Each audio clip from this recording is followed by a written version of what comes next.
தங்கள் வீட்டை சிலர் அபகரிக்க முயற்சிப்பதாகவும் அது குறித்து காவல்துறை நடவடிக்கை எடுக்கவில்லை என கோரி புதுச்சேரி சீனியர் எஸ்பி அலுவலகம் முன்பு தம்பதி தீக்குளிக்க முயன்றது பெரும் பரபரப்பை ஏற்படுத்தியது.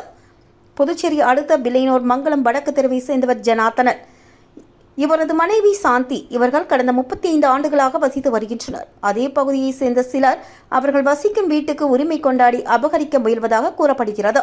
இந்நிலையில் பிரச்சினைக்குரியவர்கள் ஜனார்த்தனன் வசிக்கும் வீட்டை இடித்துள்ளனர்.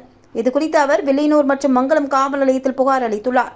காவல் நிலையங்களில் 4 முறை புகார் அளித்தும் நடவடிக்கை எடுக்கப்படவில்லை என்று கூறப்படுகிறது.